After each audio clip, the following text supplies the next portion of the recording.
बिस्मिल्लाहिर्रहमानिर्रहीम। आज जो है हमारी लास्ट वीडियो है अपने चैप्टर 12 की, विच इज़ लेबर का। ठीक है, अब इसको हम जल्दी से कंप्लीट करते हैं। ठीक है, आज का जो टॉपिक है हमारा last important topic, that is induction of labour. ठीक है, सो इंडक्शन ऑफ लेबर नाम से ही हमें पता चल रहा है कि इसके अंदर जो है हम लोग क्या करते हैं, ख़ुद से मैनुअली जो है लेबर को इंड्यूस करवाते हैं। अब किन किन कंडीशंस में हमें इंडक्शन की ज़रूरत पड़ सकती है, इसमें जो मोस्ट कॉमन रीज़न है हमारे पास वो प्रोलॉन्ग्ड प्रेगनेंसी का है। ठीक है, प्रोलॉन्ग्ड प्रेगनेंसी के केस में हमें इंडक्शन ऑफ लेबर करनी पड़ सकती है। प्रोलॉन्ग्ड प्रेगनेंसी से क्या मतलब है, अगर तो 42 वीक्स या 42 वीक्स से ज़्यादा का टाइम हो जाए, ठीक है, और अभी तक जो है स्पॉन्टेनियसली लेबर नहीं हुई और बेबी डिलीवर नहीं हुआ, तो हम खुद से इंडक्शन करवाते हैं लेबर की। अच्छा, अगर तो हम लोगों ने जो है इसको लेबर इंड्यूस नहीं करवाया, तो देयर चांसेस कि अगर 42 वीक्स तक चलती रही जेस्टेशन या उससे ज़्यादा टाइम, तो हमारे पास रिस्क होता है स्टिल बर्थ का, मीन्स कि डेड बेबी का। इसके अलावा फीटल कॉम्प्रोमाइज़ हो सकता है और जो है बाकी मैकेनिकल ऑब्स्ट्रक्शंस हो सकती हैं, यानी कि बाद में अगर हुआ तो ऑब्स्ट्रक्टेड लेबर हो सकता है। तो बेसिकली 42 वीक्स या उससे ज़्यादा का टाइम हो जाए तो फिर हम लोग क्या करते हैं, इंडक्शन करवा देते हैं लेबर की। अच्छा, जो नेक्स्ट हमारे पास इंडिकेशन है इसके अंदर, that is basically pre labour rupture of the membranes. इसको हम लोग PROM भी कहते हैं। ठीक है, अब pre labour rupture of membranes का क्या मतलब है कि अगर लेबर इंड्यूस होने से पहले ही मेम्ब्रेन से रप्चर कर जाए। ठीक है, क्या होता है कि अगर आपके पास 37 वीक्स, ठीक है, या उसके बाद क्या हुआ है, मेम्ब्रेन्स रप्चर कर गई हैं, ठीक है, और 24 आवर्स के अंदर अंदर आपके पास क्या हुआ है कि लेबर इंड्यूस नहीं हुआ, ये काफ़ी टाइम हो गया कि लेबर इंड्यूस नहीं हुआ, लेकिन मेम्ब्रेन्स रप्चर कर गई हैं, तो देयर इज़ इंक्रीज्ड चांसेस कि आपके पास इन्फेक्शन हो जाए, जिसको हम लोग कहते हैं कोरियो एमनियोनाइटिस। ठीक है, सो कोरियो एमनियोनाइटिस को प्रिवेंट करने के लिए फिर हम लोग क्या करते हैं, खुद से इंडक्शन करवा देते हैं लेबर की। अगर तो जो है मेम्ब्रेन्स के रप्चर होने और इंडक्शन ऑफ लेबर के दरमियान 24 आवर्स के अंदर अंदर आपने जो है इंडक्शन करवा दी लेबर की, तो देयर इज़ इंक्रीज चांसेस कि अब जो है कोरियो एमनियोनाइटिस नहीं होगा। ठीक है जी। अच्छा, इसके अलावा जो नेक्स्ट हमारे पास इंडिकेशन है इंडक्शन की, दैट इज़ बेसिकली प्रीक्लैम्शिया। ठीक है, इसको हम लोग आगे डिटेल में करेंगे कि प्रीक्लैम्शिया होता बेसिकली क्या है। अभी बस इतना याद रखें कि इंक्रीज्ड हाइपरटेंशन होता है with protein urea. So basically होता क्या है कि एट टर्म जब डिलीवरी हो रही होती है, तो हम लोग प्रीक्लैम्शिया को भी जो है ना इंडक्शन ऑफ लेबर के थ्रू ही मैनेज कर रहे होते हैं। ठीक है जी। अच्छा, उसके बाद हमारे पास जो नेक्स्ट आ जाती है indication, that is basically GDM, which is gestational diabetes mellitus. सही है, इसके अलावा ट्विन जेस्टेशन।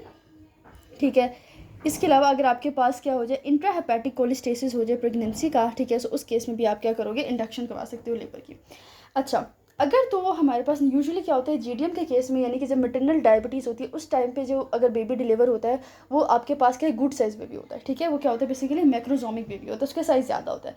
लेकिन अगर जो फीमेल है उसको कोई मैटरनल डायबिटीज़ नहीं है, इसके बावजूद आप सस्पेक्ट कर रहे हैं कि फीटल मैक्रोजोमिया है, मीन्स कि आपके पास जो फीटल है उसका फीटस है बेसिकली उसका साइज़ ज़्यादा है। ठीक है, सो फीटल मैक्रोजोमिया, तो उस केस में भी जो है ना आप इंडक्शन करवाते हैं वो लेबर की। अच्छा जी, अब जो है ना, अब आपने याद रखनी है 2 तरह की बातें बेसिकली कॉन्ट्राइंडिकेशंस के अंदर। अच्छा, अब कुछ कॉन्ट्राइंडिकेशंस होती हैं कि जिस केसेस में आप क्या कर सकते हो कि लेबर इंड्यूस नहीं करवा सकते। अब कुछ जो है उसके अंदर आपके पास एब्सोल्यूट होती हैं और कुछ आपके पास क्या होते हैं, रिलेटिव होती हैं। सबसे पहले हम देखते हैं जो एब्सोल्यूट कॉन्ट्राइंडिकेशंस हैं, यानी कि आप बिल्कुल भी इंड्यूस नहीं करवा सकते लेबर को। एक उसमें आपके पास आ जाता है प्लेसेंटा प्रीविया। ठीक है, आप सबको पता है प्लेसेंटा प्रीविया, जो कि लोअर आपके लिए यूट्राइन एरिया में जो है ना प्लेसेंटा इम्प्लांट हुआ होता है। ठीक है, और वहाँ पे फिर अगर आपने इंडक्शन करवाई तो जाहिर है हमें पता है प्लेसेंटा प्रीविया में आप वेजाइनल डिलीवर नहीं करवा सकते, तो आप जो है ना मैटरनल लाइफ को रिस्क में डाल सकते हो, क्योंकि बहुत एक्सेसिव ब्लीडिंग हो सकती है। ठीक है, प्लेसेंटा प्रीविया के केस में आपने बिल्कुल भी इंडक्शन नहीं करवानी। इसके अलावा अगर आपके पास बहुत सवेयर फीटल कॉम्प्रोमाइज़ है, तभी आप जो है क्या कहते हो, इंडक्शन नहीं करवाते, आप सीधा सी सेक्शन की तरफ जाते हो। सो ये तो आपके पास थी एब्सोल्यूट कॉन्ट्राइंडिकेशंस। इसके अलावा कुछ होती हैं जो आपके पास रिलेटिव कॉन्ट्राइंडिकेशंस होती हैं। ठीक है, जो कि मतलब बिल्कुल एब्सोल्यूट नहीं होती। वो क्या हो सकती है, एक तो आपके पास उसमें ब्रीच कंडीशन हो सकती है बेबी की, अगर बेबी का हेड ऊपर की तरफ है। सही है, सो ब्रीच प्रेजेंटेशन में आप ये रिलेटिवली कॉन्ट्राइंडिकेटेड है। इसके अलावा अगर आपके पास पहले ही पेशेंट जो है उसकी प्रीवियस हिस्ट्री है कि उसको पहले जो है ना C-सेक्शन हुआ है इसका। ठीक है, सो अब इंक्रीज चांसेस हैं कि अगर आप जब दोबारा से इंडक्शन करवाएंगे और यूट्राइन कॉन्ट्रैक्शंस होंगी, तो चूंकि पहले उसका वहाँ पे स्कार है, तो देयर इज इंक्रीज चांसेस कि उसके अंदर यूट्राइन रप्चर हो जाए। सो ब्रीच प्रेजेंटेशन के अंदर, ठीक है, और आपके पास जो है प्रीवियस C-सेक्शन के केस में ये आपके पास रिलेटिवली कॉन्ट्रा इंडिकेटेड है। सो ये तो आपको जो है ना मेजर पता होनी चाहिए इंडक्शन ऑफ लेबर के बारे में। अब उसके बाद जो बहुत बहुत बहुत इंपॉर्टेंट चीज़ है, एक स्कोर है जिसको आपको आना चाहिए। ठीक है, इसको बेसिकली आप कहते हो बिशप स्कोर। ठीक है, बहुत इंपॉर्टेंट है इसी कॉन्सेप्ट को समझना और इंतहाई आसान भी है। ठीक है, अब जो बिशप स्कोर है, बेसिकली बिशप एक बंदा था जिसने एक स्कोर बेसिकली बनाया था, ऐसा स्कोरिंग सिस्टम बनाया था जो कि हमें बताता है कि इंडक्शन ऑफ लेबर को स्टार्ट करने से पहले जो है कितना प्रोग्रेस जो है आप कह लेंगे हो चुका है लेबर के अंदर। इस बात का क्या मतलब है, देखें नॉर्मली क्या होता है, नॉर्मली जब प्रेगनेंसी में आपके पास प्रेगनेंसी ख़त्म होती है, टर्मिनेट होती है और लेबर का ऑनसेट होता है, तो नॉर्मली हम सबको पता है कि जो सर्विक्स है वो क्या करती है, वो सॉफ्ट होती है, ठीक है, वो शॉर्टन होती है, उसका लेंथ जो है वो शॉर्टन होती है सर्वाइकल कैनाल का, ठीक है, और वो आपके पास डायलेट करती है, इफेस करती है, ठीक है, ये सब कुछ होता है ना। अब जब हम लोग इंडक्शन करते हैं लेबर की, ठीक है, इंडक्शन ऑफ लेबर करते हैं, तो हम बिशप स्कोरिंग हमें ये बताता है कि हमारे इंडक्शन करने से पहले सर्विक्स के अंदर ये काम कितने हो चुके हैं, ठीक है, ये कितनी प्रोग्रेस हो चुकी है। सो ये आपके पास बिशप स्कोर है, ठीक है। बेसिकली इसकी अगर मैं डेफिनेशन बताऊँ तो ये आपको जो है ना क्वान्टिफाई करता है कि how far this process had progressed prior to the induction of labour, ठीक है जी।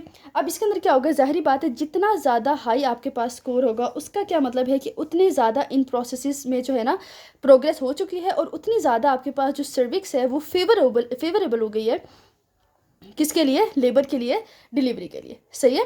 और जितना कम हमारे पास स्कोर होगा, जितना लो स्कोर होगा, उतने केस में आपको होगी कि सर्विक्स जो है अनफेवरेबल है, ठीक है, मतलब लेबर के लिए वो अनफेवरेबल है, उसके अंदर ये प्रोग्रेस बहुत अभी पुअर हुए में, ठीक है। अब ज़रा जो है ना मैं आपको ज़रा इसकी स्कोरिंग बताती हूँ, उससे जो है ना फिर आपको अच्छी समझ आएगी। हाँ जी, तो यहाँ पे देखिए आपको यहाँ पे बिशप स्कोरिंग सिस्टम उन्होंने बताया हुआ है, ठीक है। अब जो है आपने 5 चीज़ों को देख के जो है स्कोरिंग करनी होती है, ठीक है। आपने देखना है डायलिटेशन ऑफ सर्विक्स, आपने 4 चीज़ें सर्विक्स की देखनी है और एक आपने प्रेजेंटिंग पार्ट का देखना है। सर्विक्स में आपने क्या क्या चीज़ें देखनी है, डायलिटेशन देखनी है, कंसिस्टेंसी देखनी है, लेंथ देखनी है, उसकी पोजीशन देखनी है, और आपने लास्ट पे क्या देखना है, station of the presenting part देखना है, ठीक है। अच्छा, अब जो है ना इन्होंने यहाँ पे स्कोर दिया हुआ है 0 1 2 3। अब होता बेसिकली क्या है, अब मेरी बात सुने, हमने बोला था जितना हाई स्कोर होगा उतनी ज़्यादा सर्विक्स फेवरेबल है। तो जो आपके पास इस साइड वाली कंडीशंस है, राइट साइड वाली कंडीशंस, यहाँ पे आपके पास हाई स्कोर इंडिकेट होगा, ठीक है, और हाई स्कोर आपके पास ये बताएगा कि प्रोग्रेस अच्छी हो चुकी है, अब हमें इंडक्शन करने में थोड़ा कम टाइम लगेगा और विजाइनल डिलीवरी जो है वो जल्दी हो जाएगी। अब जरा हम देख लेते हैं। अब डायलिटेशन ऑफ सर्विक्स को हम लोग देखते हैं सेंटीमीटर्स के अंदर। अगर तो 0 सेंटीमीटर डायलिटेशन यानी कि डायलिटेशन नहीं हुई तो हम इसको स्कोर देंगे 0 का। अगर 1 to 2 सेंटीमीटर डायलिटेशन हो चुकी है तो उसको हम स्कोर देंगे 1 का। अगर 3 और 4 सेंटीमीटर डायलिटेशन हो गई है तो हम उसको देंगे स्कोर 2 का, एंड 5 और मोर है तो 3। सेम इसी तरह कंसिस्टेंसी ऑफ सर्विक्स देखेंगे, अगर बिल्कुल भी सर्विक्स जो है ना वो सॉफ्ट नहीं हुआ है और फर्म है तो दैट इज़ अगेन 0 स्कोर। अगर मीडियम होगी उसकी कंसिस्टेंसी तो 1 है, अगर सॉफ्ट है तो 2 है, एंड देन 3 इस हमारे पास इसमें स्कोरिंग नहीं होती कंसिस्टेंसी में। लेंथ की बात करते हैं। अब हमें पता है जैसे जैसे लेबर आगे जाके प्रोग्रेस करता है तो वैसे वैसे सर्वाइकल कैनाल की लेंथ कम होती है। तो अगर तो जो लेंथ 2 सेंटीमीटर से ज़्यादा है तो वो स्कोर 0 है। अगर 2 से कम होकर 1 पे आ गया तो आपके पास 1 है। अगर 1 से 0.5 सेंटीमीटर तक आ गया तो स्कोरिंग 2 है, और अगर उससे भी लेस देन 0.5 सेंटीमीटर है तो स्कोरिंग 3 है। पोजीशन की तरफ आ जाएं। अब हमें पता है कि नॉर्मल लेबर में जो सर्विक्स है, जब क्या कहते हैं विजाइनल डिलीवरी होने वाली होती है तो सर्विक्स एंटीरियरली आ जाता है। तो अगर वो बिल्कुल पोस्टीरियर है तो स्कोरिंग 0 है। अगर थोड़ा सेंट्रल आ गया यानी थोड़ा आगे हो गया तो 1 है। अगर बिल्कुल एंटीरियरली आ गया तो स्कोरिंग 2 है, और फिर आगे जो है इसका भी 3 स्कोर नहीं है। स्टेशन की बात कर लेते हैं जो कि हमारे पास प्रेजेंटिंग पार्ट होता है, उसका ये हमें पोजीशन बताता है। अगर तो -3 है, -3 का मतलब क्या है कि वो इशियल स्पाइन से 3 सेंटीमीटर ऊपर है, यानी कि अभी बच्चा काफ़ी ऊपर है तो स्कोरिंग 0 है। अगर 2 सेंटीमीटर ऊपर है तो स्कोर हमारे पास 1 है। अगर आप कह लें कि -1 यानी कि 1 सेंटीमीटर ऊपर है या फिर वो 0 हो गया, मीन्स कि इशियल स्पाइन के लेवल्स पे आ गया है तो दैट स्कोर 2, और बिलो स्पाइन यानी कि बिल्कुल ही नीचे आ गया इशियल स्पाइन से तो दैट इज़ हाईएस्ट स्कोर 3, ठीक है। अब देखें ये वाली साइड है जो कि अनफेवरेबल सर्विस को बता रही थी। अब खुद सोचें, डायलिटेशन भी नहीं हुई, 0 है, कंसिस्टेंसी भी अभी तक फर्म है, लेंथ भी काफ़ी ज़्यादा है, पोजीशन भी पोस्टीरियर है, स्टेशन भी आप देख रहे हैं तो आपको नजर आ रहा है कि -3 यानी कि 3 centimetre above the ischial spine है। So this are all the condition जो कि अनफेवरेबल सर्विक्स की हैं, यानी कि लेबर का प्रोग्रेस अभी काफ़ी स्लो है, और अगर हम इंडक्शन करेंगे तो हमें ज़्यादा टाइम लगेगा, और जो डिलीवरी है उसमें भी हमारे पास टाइम है।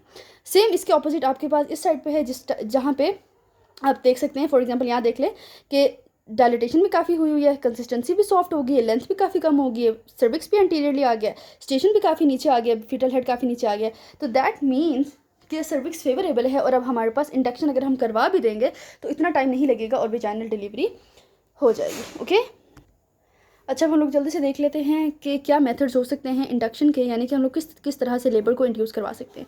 हम लोग आर्टिफिशियली रप्चर कर सकते हैं मेम्ब्रेन्स को, ठीक है, उससे लेबर इंड्यूस हो सकती है। इसके अलावा अगर हम लोग सिंटोसिनोन दे दें विच इज़ ऑक्सीटोसिन, तो ठीक है, उससे भी इंडक्शन हो सकती है, यानी कि यूट्राइन कॉन्ट्रैक्शंस की वजह से प्रोग्रेस हो सकती है लेबर की।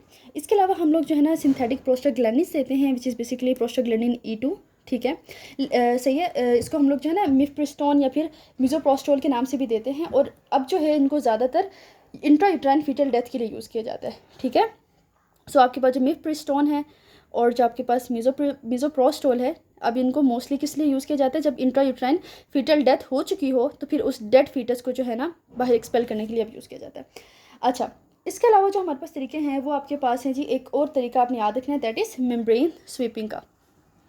अब मेम्ब्रेन स्वीपिंग जो है ना, इसमें बेसिकली क्या होता है कि इसमें आप फिंगर यूज़ करते हो, बेसिकली अपना बेसिकली ग्लव फिंगर होता है, आपने ग्लव पहना हुआ है, ठीक है, आपने फिंगर लेनी है, उसको आपने सर्वाइकल कैनाल में से लेके जानी है, और जो इनर रिम होता है सर्विक्स का, जैसे फॉर एग्जांपल ये आपके पास यूट्रस है ना, ठीक है, और ये नीचे भी जनरल कैनाल है, तो कुछ सर्विक्स ऐसे करके आपके पास होता है, सही है। सो जो इनर रिम होती है आपके पास सर्विक्स की, आपने क्या करना है बेसिकली अपनी फिंगर्स से जो है ना उसके इनर रिम के अराउंड आपने रोटेट करना है अपनी फिंगर को सर्विक्स में, सही है।